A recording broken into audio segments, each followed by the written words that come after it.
শীতের মৌসুমে খুবই জনপ্রিয় একটা পিঠা হচ্ছে ভাপা পিঠা। আর আমার কাছে মনে হয় শীতকালে যদি ভাপা পিঠা না খাওয়া হয় তাহলে শীতকালটা কিন্তু ইনকমপ্লিট থেকে যায়। মাত্র 10 মিনিটে ভাতের পাতিলে ভাপা পিঠা তৈরির সহজ এবং পারফেক্ট রেসিপি নিয়ে হাজির হয়ে গেলাম। ভাপা পিঠা তৈরির জন্য গুড় লাগবে, তো গুড়টাকে আমি ফ্রিজ থেকে বের করে রেখেছি কিছুক্ষণ। আর এটা একটা বটির সাহায্যে আমি ছোট ছোট টুকরা করে নিয়েছি। তো আমার হাতের কাটা দেখেই বুঝতে পারছেন আমি প্রথম বানাচ্ছি এমন একটা অবস্থা। তো যাই হোক, আমি গুড়টা ভালো মতো কেটে নিয়েছি। নারিকেল কোরানো লাগবে, আর আতপ চালের গুঁড়িটা আমি ফ্রিজ থেকে বের করে 1 ঘন্টার মতো রেখে দিয়েছি। দেন আমি পাউডার মিল্ক অ্যাড করে দিয়েছি 3 চা চামচের মতো, দেখতেই পাচ্ছেন ভিডিওতে। আপনারা চাইলে পাউডার মিল্কের পরিবর্তে লিকুইড মিল্ক অ্যাড করতে পারেন, সেটা আমি বলে দিব কখন অ্যাড করতে হবে। দেন এখন লবণ অ্যাড করে দিচ্ছি পরিমাণ মতো। এখন এই শুকনো উপকরণগুলো হাত দিয়ে ভালো মতো একটু মিক্সড করে নিচ্ছি। দেন এখন নর্মাল পানি অ্যাড করতে হবে। তো এই নর্মাল পানিটা আমি অল্প অল্প করে দিব আর একটা ডো তৈরি করে নিব।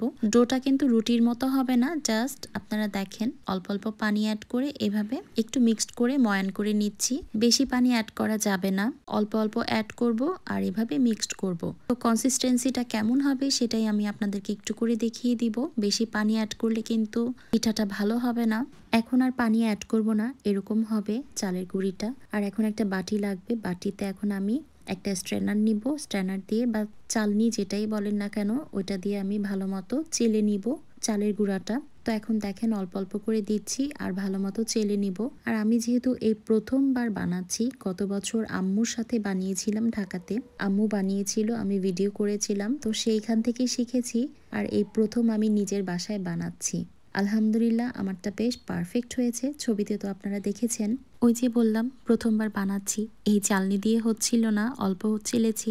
দেন আমি বড় ছিদ্রওয়ালা আরেকটা চালনি নিয়েছি, সেটা দিয়ে আমার চালছিলাম। তো চালার পর চালের গুঁড়াটা কেমন হবে সেটাই আমি আপনাদেরকে একটু করে দেখিয়ে দিচ্ছি। দেখেন চালার পর কিন্তু এরকম হবে। তো এখন আমি এরকম একটা কাচের বাটি নিয়েছি, এই বাটিতে বানাবো আজকে। তো প্রথমে আমি চালের গুঁড়া দিচ্ছি, আর চেপে চেপে দিবেন না ভুলেও, আলতোভাবে দিয়ে দিবেন চালের গুঁড়া। দেন নারকেল অ্যাড করছি, তারপর গুড় অ্যাড করে দিচ্ছি, সব আলতোভাবে, কোনো চাপাচাপি করবেন না ভুলেও, তাহলে কিন্তু পিঠা ভেঙে যাবে বা বাটি থেকে নামবে না এরকম। দেন উপরে আবার চালের গুঁড়া দিয়ে ভালো মতো হাত দিয়ে একটু সমান করে দিচ্ছি, দেখতেই পাচ্ছেন ভিডিওতে। আর হ্যাঁ, কাচের বাটিতেও কিন্তু ভাপা পিঠা তৈরি করা যায়, বাটিটা কিন্তু ভাঙবে না, সেটা আমি বলে দিব।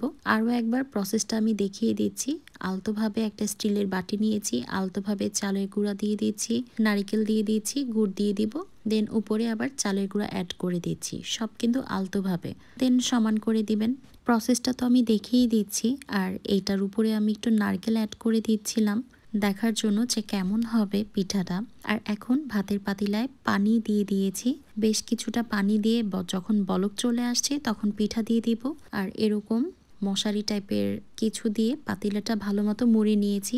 আর এখন তো বাজারে অহরহ ভাপা পিঠার পাতিলা পাওয়া যায়, আমিও একটা কিনে নিব, আম্মু আমাকে বলছিল কিনে দিবে। তো যাই হোক, এরকম মশারির নেট লাগবে, এই নেটের সাহায্যে পুরান যে মশারি ইউজ করা আর হচ্ছে না, ওইটা আপনারা কাজে লাগাতে পারেন। তো এরকম জাস্ট মশারির নেটটা উপরে দিয়ে চারিদিক দিয়ে এভাবে করে আলতোভাবে ধরবেন।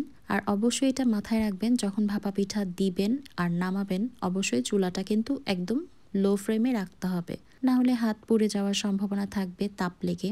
যখন পিঠাটা দিয়েছি তো আমি 10 সেকেন্ডের মতো রেখেছি, দেন বাটিটা উঠিয়ে নিলাম। তো চুলাটা আবার বাড়িয়ে দিয়েছি হিট। এখন বাকি মশারিটা দিয়ে ভালো মতো কাভার করে এখন একটা ঢাকনা দিয়ে ঢেকে দিয়েছি। তো আমার পিঠাটা কিন্তু রেডি হয়ে আসছে। আর আমি যেটা বলেছি, চুলা কিন্তু একদম কমিয়ে মানে লো ফ্লেমে রেখে তখন পিঠা নামাবেন আর পিঠা দিবেন, না হলে কিন্তু হাতে তাপ লেগে হাত পুড়ে যাওয়ার সম্ভাবনা থাকবে, এটা অবশ্যই মাথায় রাখবেন। দেখেন আমি কিন্তু চুলা কমিয়ে পিঠাটা নামিয়ে নিচ্ছি। তো এখন আমি ভাপা পিঠাটা নামাবো। দেখেন গরম গরম ধোয়া ওঠানো ভাপা পিঠা, দেখেছেন ধোয়া কিন্তু উঠছে। আর এটা যেহেতু নারকেল দিয়েছিলাম উপরে, তার জন্য কিন্তু মশারিতে নারকেলটা লেগে আছে। প্রসেসটা কিন্তু আমি আরও একবার দেখিয়ে দিয়েছি কিভাবে চুলাতে দিবেন। চুলাটা কিন্তু একদম লো ফ্লেমে রাখবেন। তো এভাবে করেই বানাবেন, ইনশাল্লাহ আপনাদের ভাপা পিঠাটাও পারফেক্ট হবে।